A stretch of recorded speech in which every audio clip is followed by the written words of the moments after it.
Hey, everybody. Welcome to another edition of Golf Business Live with Michael Williams. I am your host, Michael Williams. Excited to be doing another show here at the beginning of the spring season, right around Masters time. The weather's turning warm. Everybody, especially on the East Coast, is thinking about playing golf and getting golfers back on the courses again. So I'm really excited about that.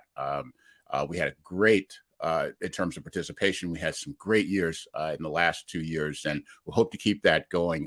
Joining us today to talk about this upcoming golf season 2022 are two guys in my first owner-to-owner segment, which I understand it can be quite the show. So it's going to be less of me and more of them is what my goal is.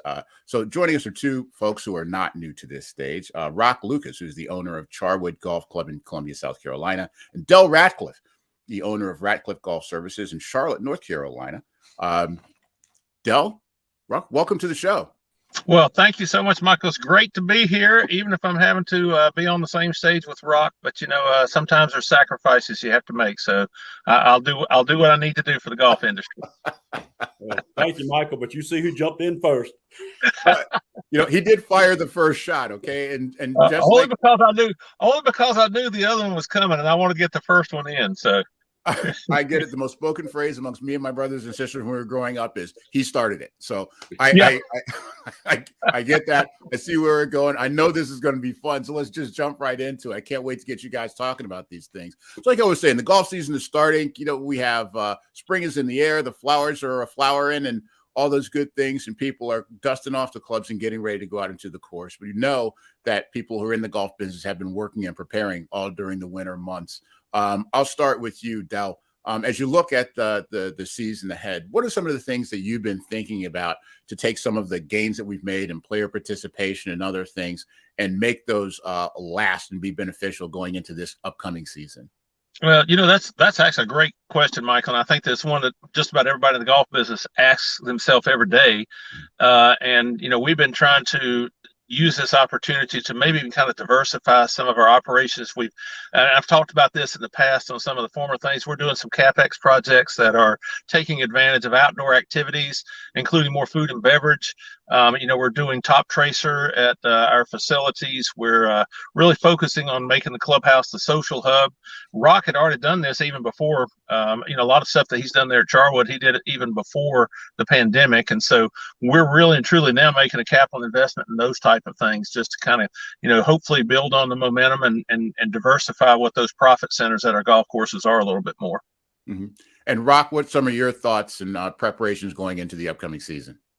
Mine's going to be, maintaining expenses and, and balancing that revenue management with, with the gas prices and everything going on in the economy and inflation. And so I think this year will separate. The last 2 years have been tough managing golf. I mean, I've been doing this most of my life.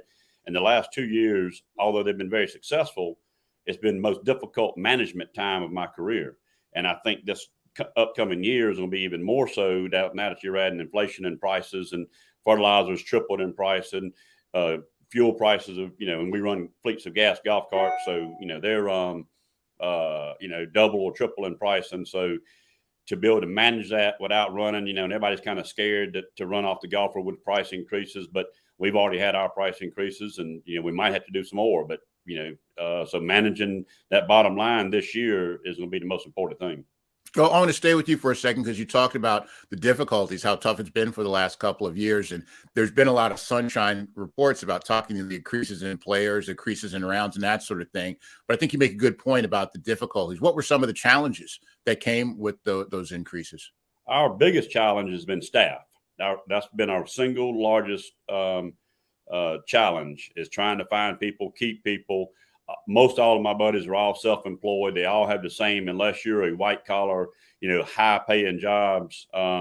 Everybody's got the same problem. So restaurateurs have gone to all paper products because they can't even find dishwashers. Our food and beverage is pretty much all self-serve now. We do have, I can only open up our grill 2 days a week for staffing issues, but it's more profitable. I hate to say it, but we've got it dialed in. So we're making more money that way. So just staffing from cart guys to maintenance to, clubhouse operations. So everything's difficult. And if you go to the PGA and the GCSAA, there is no pipeline. So they don't have anybody lined up to be a first or second assistant So you better find somebody, train them up yourself, and try to keep them in house.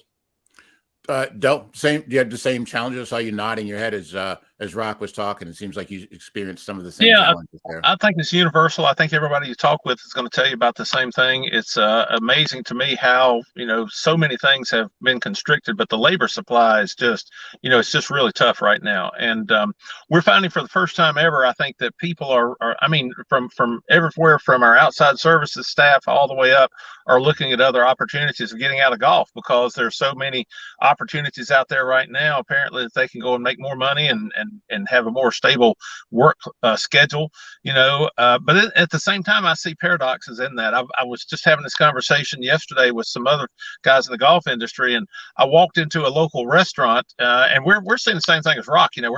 We're making modifications to our schedules, we're making modifications to our menus, we're changing the way we operate because we don't have the staff to run like we always have traditionally.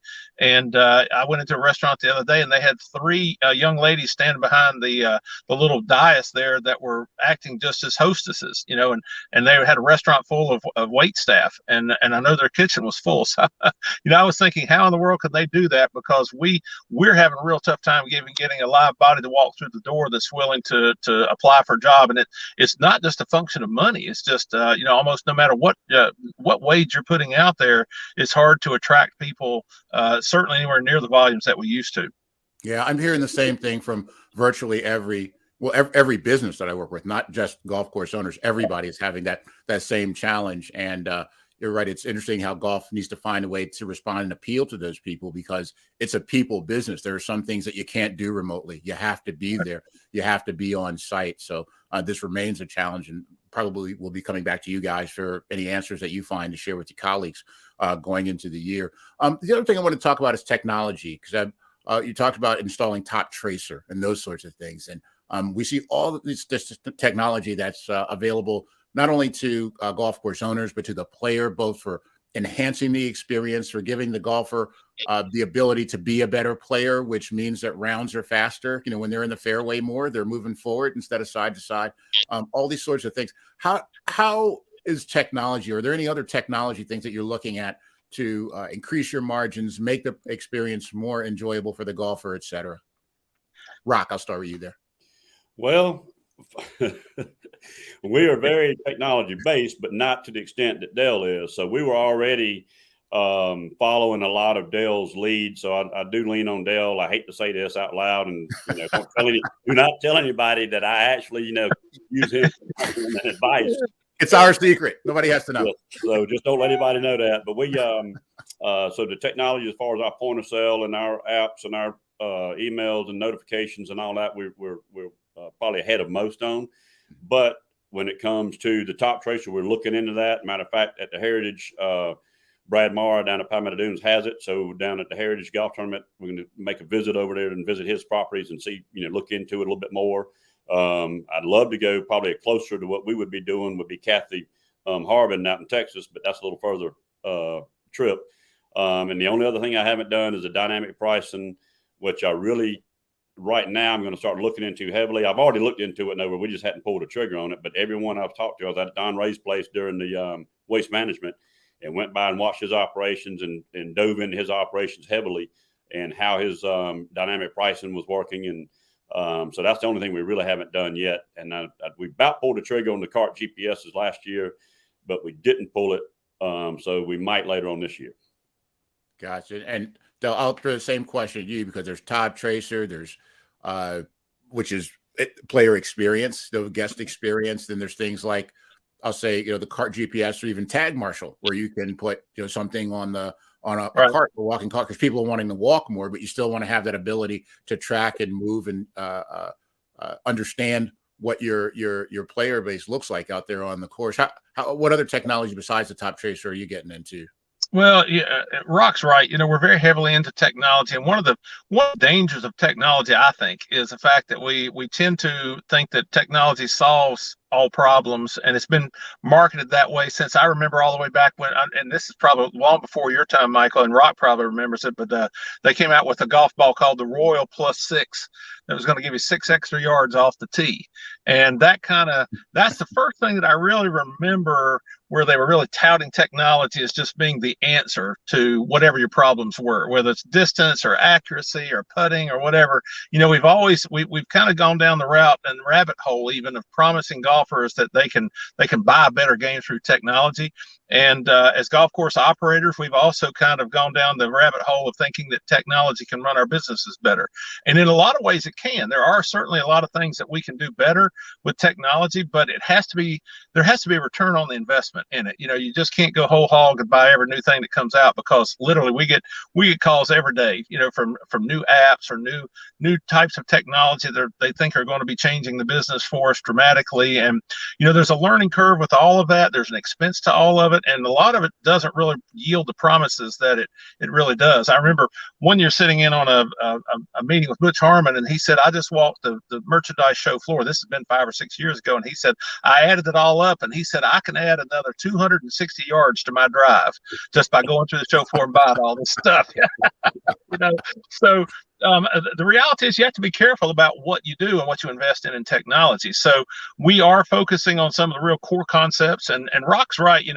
An operation like his and like what we manage, we're daily fee. We're primarily daily fee operations. I've got some semi-privates under what we've got in a few fully private clubs, but it's still the same basic business. You mentioned it before. We're in the people business, and your technology, whatever you're using in whatever capacity, you can't ever lose sight of the fact that we're in the people business, and ultimately we're really in the entertainment business. Right. If we're all using technology, it needs to be technology that our customers are happy with using. The dynamic pricing is a great tool. We use it at our courses, but there's a little bit of a learning curve on the customer side as well. You have to kind of get them used to what the concept is. It's a change for them. People don't like that. We are moving now rapidly also, and there's a big discussion going on in the industry behind the scenes, not even behind the scenes, but out in the open, about booking fees. We've started charging booking fees on our own websites for golfers to book rounds of golf, and we have had zero pushback on that. Absolutely no pushback on it at all. So it's been another kind of almost a newfound avenue of revenue that we're able to tap into in the marketplace out there. And I think that most of the big third parties use booking fees, and golfers are already used to that concept, so they don't really buck at it a whole lot if you're using booking fees on your own website. There are the converse argument on that whole thing though is, well, hey, golfers don't want to pay a booking fee. They'd rather book directly with you and save the booking fee. Well, everybody will always tell you they want to save money.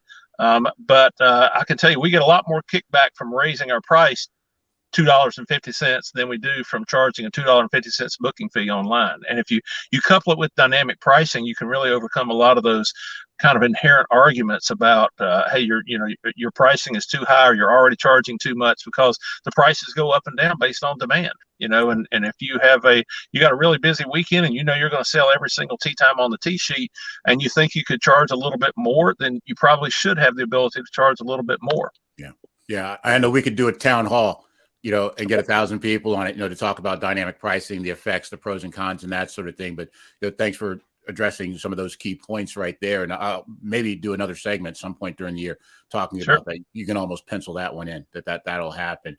We got a couple of minutes left, and as I say all the time, I started off in the golf course management business, so I have an affinity for you guys. I understand some of the challenges, and what people don't understand is you're not just running a golf business. You're running a cluster of businesses, a group of businesses. You're running a food and beverage business. You're running a golf business. You're running a range. You're running an apparel business. You're running, at least 4 or 5 businesses, while also trying to keep in touch with the environment and local, all of these things. It's amazing how much you have to get done and how much you have to be at least competent at, if not, excellent, just to make a living. And what the last 2 years have presented to every manager, to every individual, is this challenge of managing the unexpected, because no one expected COVID. No one expected a pandemic. And now you have a conflict across the planet that's, as you mentioned, Rock, is affecting us in terms of inflation and increasing prices. So I guess my question to you guys is, as experienced managers in general, how do you plan for the unexpected? What do you do? And when the unexpected hits, how do you keep your calm, develop a plan, and put it into place? Because you got to keep that ship afloat before you start trying to sail in the right direction? What are some of your methods you would recommend to people for managing the unexpected? Rock, I'll go to you first. Well, first off, most golf course operators, unless you're in a, and even at a certain extent, the management companies, you're entrepreneurs. Mm-hmm. So you're risk takers by nature. Most entrepreneurs, they're ahead of, the game. They're looking at the future. They're looking at what's going on in the industry. Like Dale and I, and most of the operators that we associate ourselves with, they're constantly, like I said, going down to Palmetto Dunes and checking out his top tracer, going into Don Ray's shop and diving into his operations and picking Dale's brain, every week, and just, so you start seeing what's coming down the pipeline, and as things work from the West Coast to the East Coast. So you try to stay ahead of those so that you don't have those surprises. But when they do, you deal with them. And the good thing about being smaller operators is we're nimble and quick, versus, if we wanted to change the style of toilet paper we're using, we can do it, overnight, versus the management company is going to go out and do studies on it and cost analysis and all of those things. So that's I say paperwork? Can I say involve a lot of paperwork? So I think it's one is try to stay ahead of it, know what's coming. In our own state, if somebody's going to an assessor starting to look at golf courses a different way, they're starting to try to come up with a different tax. We all work together, know what's coming on, and we try to fight that as quick as we can as a group so that it doesn't spread like wildfire. So the main thing is just staying ahead of it and being quick and nimble. Gotcha. And Del, I'll finish up with you on that one. Managing change, unexpected. Well, and I think Rock nailed it. One of the things that we've learned over the years in the golf business, and that the one thing about the unexpected is we've always had that in golf. And so we've learned to expect the unexpected, and the ability to network. The golf really is a great, very well integrated and tightly knit community where we all talk a lot. I'm talking every day with other operators, and that networking that we have, like through the Owners Association, is invaluable for you to have some type of at least a heads up, because other people will run into things and you may not have the exact same situation, but you learn quickly that, okay, what we have to do is we have to anticipate as much as we possibly can, have as much training and planning in place for the unexpected. And then when the unexpected happens, if even if it's something you never dreamed would happen, you probably have something on the shelf or in your back pocket, or somebody that somewhere out there in the business that you can call and say, hey, I know this happened to you or something similar happened to you, and you call them up and you find out how they dealt with. Rock and I do that a lot with each other. There's times I run across things that I've never encountered before after being in this business for a lot longer than I want to admit to, and I'll call Rock because I knew, hey, this particular thing did happen to him, and talk through how did he handle it. And so there's a lot of people out there that are willing to share that knowledge, willing to share their experience with you and help you through those tough times. Yeah, I think that's a great point. That birds of a feather theory, and it's important to have someone who understands the business in the way that you do, has a similar business model, similar business size, and be willing and able to share and pass information freely. That's the whole point of being in an association, is to associate. I think you make that's a great point. I think that one of the things I really, I missed it, but I didn't realize how bad is until we actually met down in Orlando this year. First time in 2 years we kind of gathered together like that, and I missed that a lot on my side. I was really looking forward to having that opportunity from one time to the next to be able to talk with golf course owners and meet new people and hear about what everybody else was experiencing. And very often we're all facing the same challenges. They might be slightly different, but in the most part, there's a lot of common thread running through it. Rock's point about labor, everybody's experiencing that. We're experiencing supply chain shortages. It's not just the cost of everything going up, it's even the availability of it. A lot of it is true supply and demand, but that's really taken a lot of our our efforts trying to just find stuff that ordinarily we didn't have to worry about. You could just make a phone call and have a mower delivered within a couple of days. And now, we're looking at months and maybe even over a year before we get certain pieces of equipment that can be available for delivery if you buy it today. So that really presents a lot of unexpected challenges that you just have to kind of roll with and use that entrepreneurial spirit that Rock mentioned to overcome. I love that. What you have to have in common is being flexible, being nimble, the entrepreneurial spirit, and stay in communication. Talk to each other. I think that's great advice for all the leaders out there. We just about run out of time, but there's actually two crucial questions I have to ask before we go, Del and Rock. If you play a round of golf, who wins? And if you run a race, 100-yard dash, who wins? Hey, neither one of us would ever finish a 100-yard dash. We both have a heart attack before we got to the end. So we'd be two losers in that. Now, and I want to tell you, as far as us playing against each other, the only thing that I'll say about that is Rock and I are undefeated in any of our team competitions that we've ever entered. We haven't entered anything yet that we haven't. There you go. So the rivals can actually connect and form a coalition again, an association to defeat. There you go. I love that. Well, look, guys, it's been just a blast talking to you. First time, but first of many, I hope, out there. Great talking to you. Best of luck on the upcoming golf season, and can't wait till we see each other in person again. All right. Same here. Thank you, Dale. Thanks, Michael. Thanks, Rock. See you guys later. See ya.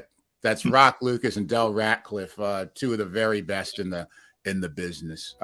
We'll take a quick break, and we'll be right back with more Golf Business Live with me, Michael Williams. So welcome back to Golf Business Live with Michael Williams. Our next segment is House Chat. It's my first house chat, and I'm really looking forward to this one. It's a great guest joining us today. He is the PGA of America Senior Director of Player Engagement. That is a big title, and it covers a lot of things. We're going to be talking, though, specifically about junior leagues. I know all of you owners are really enthusiastic about junior leagues. These are important things. The youth players, the players of tomorrow. Today's juniors are going to be tomorrow's regular customers and members. So we really want to make sure that we have young people coming into the game. And Steve is one of those people who's instrumental in making sure that they come into the game in the right way. So without further ado, let's please welcome Steve Tanner of the PGA of America. Steve, welcome to House Chat. How are you, my friend? I'm doing well. Thanks, Michael. And thanks for having me on. You're welcome. And I always like to ask, where are you in the world where we're talking from? Because everybody's virtual now. Yes, I'm in Frisco, Texas. So I'm currently about a quarter of a mile from where the new PGA of America headquarters is going to be opening up here in the next couple of months. And then the overall PGA Frisco campus, a couple golf courses, a resort, our local NTPGA section, and more will be opening up in early 2023. Well, congratulations in advance on the new digs. Can't wait to come take a look at them and see what's going on there. But as I said before, you have a really important title and a lot of things that you cover. In a minute or two, just give me sort of an overview of the programs that you cover for the PGA of America. Yeah, for sure. I would say I have one of the cooler jobs. I'm certainly grateful for it. Really what we're trying to accomplish in the player engagement group at the PGA is to help our golf professionals engage more golfers, right? So to acquire them, to retain them, to elevate their participation in the sport, and certainly their participation at all of our facilities across the country. We currently have a number of programs that we operate that really we try to line up with each age and stage of what we call the American development model for golf. So my group oversees PGA Jr League that you mentioned. We have a camps program that we do. We work with our partners at the Masters and USGA on drive, chip, and putt.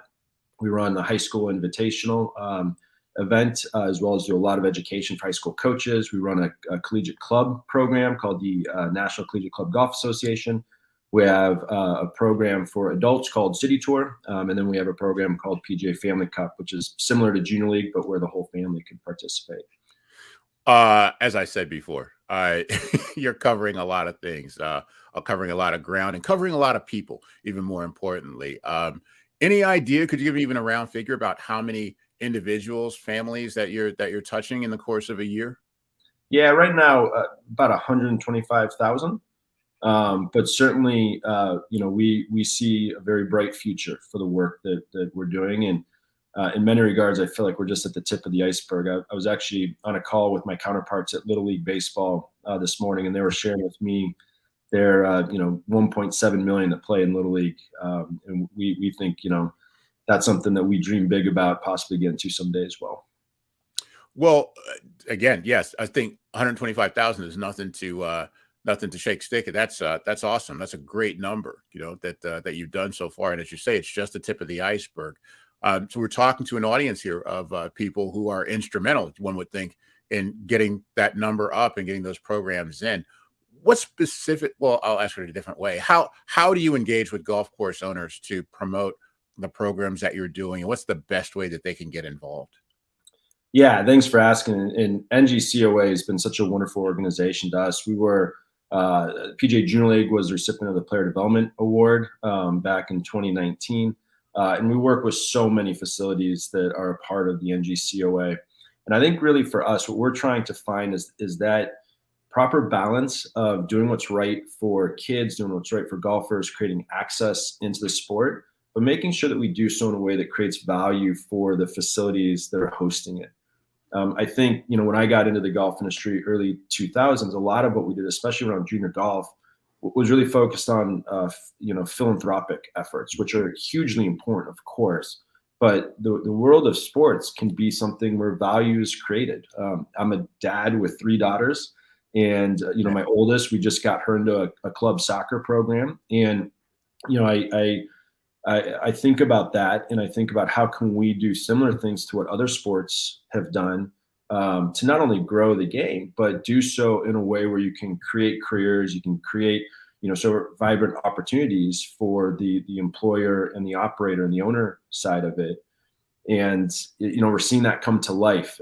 So many stories that we have through PGA Jr, which is our largest program currently, but all of them where, we've got PGA professionals who are taking on full-time jobs just running these programs, because not only the value they create in terms of like registration fees, but also what we see when you're able to really activate and retain and elevate a consumer and how much they're engaging at your facility.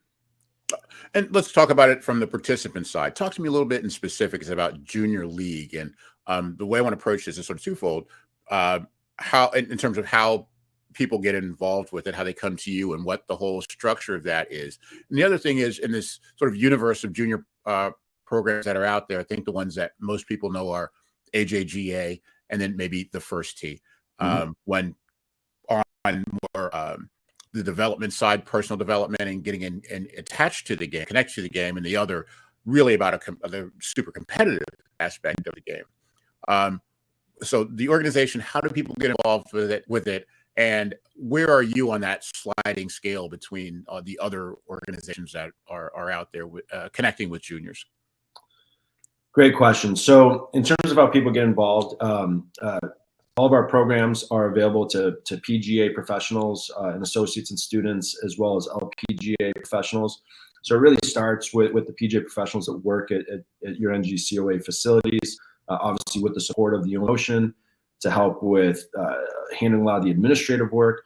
And we try to create a world where we are building awareness for the initiatives, building awareness for the facilities and the professionals that are involved, but then also create an environment where our golf professionals can just sort of do what they do best, which is coach, while we take a lot of the administrative work off it. I think we all know tee sheets are very full right now. Everybody is working extremely hard, has been for a couple of years now. So how can we make it as easy as possible for our professionals and for our host facilities to operate these various programs, and how do we maximize the value they derive from them is certainly sort of the secret sauce that my group is constantly evaluating. And then in terms of how we sort of fit into the mold with some of the other youth initiatives, especially, there's so many great ones out there, right? The First Tee, LPGA, USGA Girls Golf, Operation 36, Youth on Course, AJGA that you mentioned, our 41 PGA sections run phenomenal programming.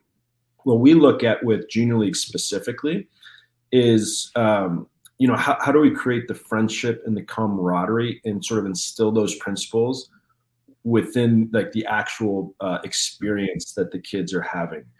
And so I mentioned earlier that I was just on a call with our friends at Little League Baseball. They've been doing this since the mid 1930s, and it's sort of crazy to think that Junior League was a bit revolutionary when we launched it. But this idea of putting kids in teams, putting jerseys on their backs, they feel a connection to each other, a connection to something bigger, bringing the rules way down, chilling the whole thing out, right? Playing in a scramble, playing it where it's match play. So you have a bad hole, who cares? Go on to the next one.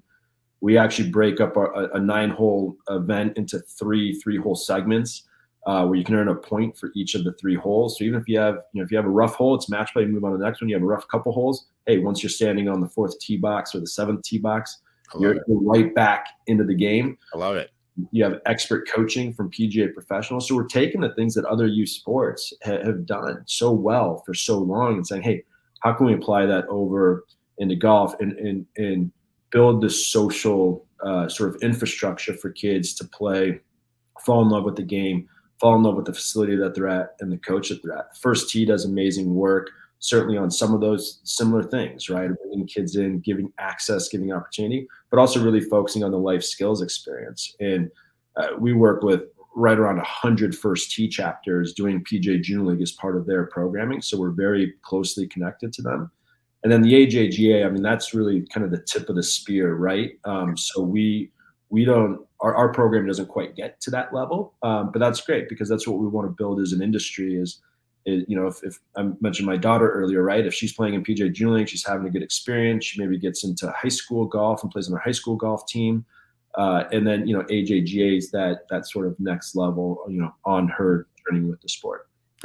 I think that's awesome. I love some of the things you were saying there, especially the scoring format. I'm going to try to introduce that at the next charity tournament that I might be involved with. I want to suggest that one in the committee meetings because, gosh, you know, would that make it more fun, make that move a little faster, you know, bringing enjoyment to the game. I think that's just awesome. And this idea of team sports, because I grew up playing baseball, basketball, and football and getting the benefit of not only, you know, the physical benefits of it, it's the team, that team aspect. There's something about being on a team that teaches so many things that it's hard to learn in individual sports or certainly sitting in front of a controller on a video game. You know, there's nothing team about that. So I really admire how you're bringing that to the game. I guess one of the things is how schools, I guess that's the other sort of connective thing with youth is schools, a major thing. All your kids are going to school. Do you work with schools, and if so, how do you connect with schools and making that a part of the junior league program? It's interesting you ask about schools. Prior to joining the PGA of America, I was involved in building a program in a company organization called PGA Premier Junior Golf that was entirely based on bringing golf into schools. Yeah, so I was one of the folks who started that organization. So in terms of PGA Junior League, so it's a hugely valuable and important component of this, right? Because the philosophy of that group is that you know, kids try everything else at school. It's hey, like, how did you play how did you learn basketball? How did you first start playing soccer? It's like, well, I was at recess, I was at PE, and there was a soccer ball or a basketball, right? You ask folks like, where are you playing golf? How did you learn golf? Almost always the answer currently, well, mom or dad or grandpa or someone took an initiative, right? Yeah. So how do we sort of democratize golf and bring it to that level? At PGA Junior League, we don't have a formal way of working with schools, but a number of our golf professionals will engage with their local school districts to do in-school programming, also to create awareness around what PGA Junior League is and offer it. You know, it's an after-school program in many regards in terms of the practice that we have. So there's a connection there. But there's other groups too, right? The First Tee does the national school program, which has been really successful for them. And then a number of our PGA sections are also involved in school programs. So we look at PGA Junior League as like a next step from one of those school programs of, hey, you're ready to go to a golf course. Let's create a really relaxed, fun, social environment for not only the player, but their family and their friends to get involved and to introduce them to, you know, the facilities that are part of the organization. That was interesting. We were talking about teamwork with the kids. That there's teamwork that's necessary amongst the adults with the organizations to make those things happen. Teamwork and cooperation. So well done on that one.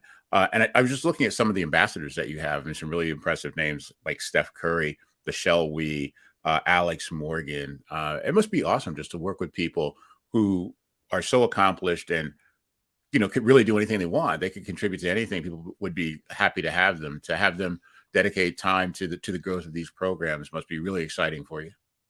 Without a doubt. I mean, you know, they're volunteering their time to help us build awareness around what we're doing. And, you know, one of the things, Michael, that we believe deeply in at the PGA of America over the last couple of years, and really since golf got into the Olympics, was building what's called an American development model for golf, right? And it's based on the principles of long-term athlete development. Mm-hmm. The United States Olympic and Paralympic Committee has mandated that all of the 51 sports that are in the Olympics have an American development model for their sport by, I believe, 2024 is the year.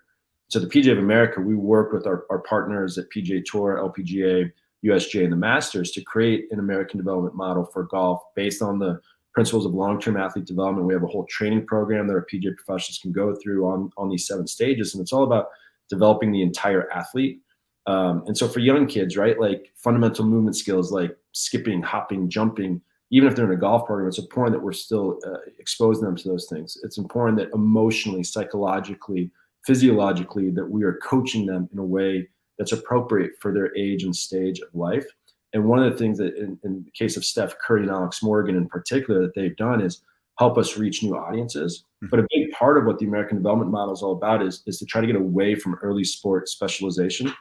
2/3 of kids in this country drop out of sports by the age of 13. And so we are actively promoting, like, don't just play golf, go play basketball, go play soccer, go play these other sports at a young age, because it's important that they get that robust experience. And Steph and Alex and all of our golf investors as well do such a wonderful job of helping us carry that message forward. That's awesome. We got just about a minute or so left. And it's interesting that you just described something where you're telling folks to don't make golf your only thing, but there is a program in golf called Make Golf Your Thing.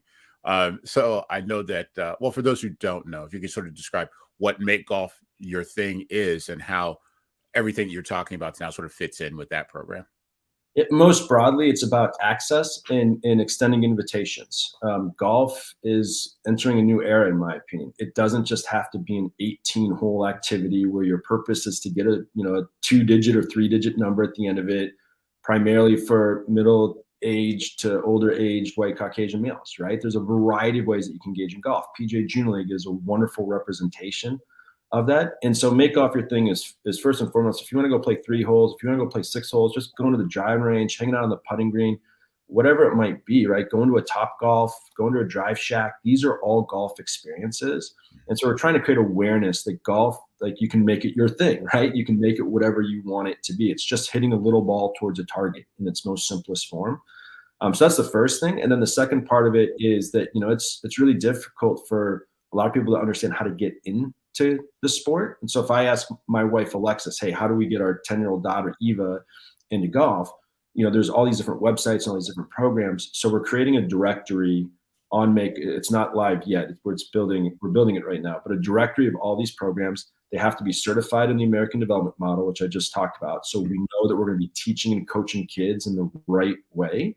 And if you do that, then, my wife, the Alexis Tanners of the world, can go in, enter Frisco, Texas, and a list of programs and coaches that have met the certain levels of certification will pop up. And that's okay. Now I'm starting to get an idea of what my journey in golf looks like, where I get started, and who I need to go talk to.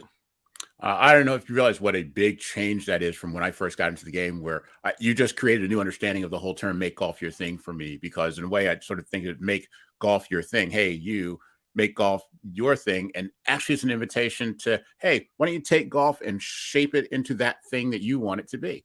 It's an invite to mold golf rather than to fit inside whatever mold that you may have thought golf has created. So thanks for doing that. We've got a little green belt right in front of our house, and my kids and I will go out there and we'll just pick a tree that we want to go hit the ball towards. And, we've got the little plastic balls and we go do it. And that's the premise of Make Golf Your Thing. Is that golf? 100%. It may not be, hey, I played 18 holes and shot an 81 or whatever. Dude, I mean, hitting trees with golf balls has been a critical part of my game since I started playing. So I guarantee you that if we ever get to the point where there's a competition for hitting trees, yeah, no problem. I'm in. Real quickly, can you get like sort of a central website or any address where people can look to just sort of start their journey and their adventure in golf? Broadly, I would say PGA.com. Okay. Has all of the different resources that, the programs that I've talked about, the great work our 41 PGA sections are doing, the great work that our PGA professionals are doing. Junior League, which we, talked quite a bit about, is PGA Junior. It's PGAJRleague.com. You can get there through PGA.com as well. But those are the 2 websites. And then, as I mentioned, the goal here over the summer is to get Make Golf Your Thing launched as well. Outstanding. Well, again, congratulations on all the good work that you're doing. Best of luck for everything that you have going forward. Can't wait to hear more about it. And hopefully I'll see you in Frisco, Texas. All right. I'd love that. Thanks so much, Michael. And thanks to the NGCOA for having me on. You got it, my brother. That is Steve Tanner, the Senior Director of Player Engagement. Again, such great work that they're doing that's so critical to the growth and just sustaining our game across generations. It's a generational thing, right? It's that game where everybody can go out and play together, several different generations. So important that we have people who are dedicated to making the game easy for kids. And as I say, I needed no training in hitting trees. I am a natural when it comes to that one. That's about it for this edition of Golf Business Live. Thank you so much for watching. We'll see you on the next edition. And in the meantime, go hit some balls, hit them straight. What else? As I always say, don't count the days, make the days count. Michael Williams, see you.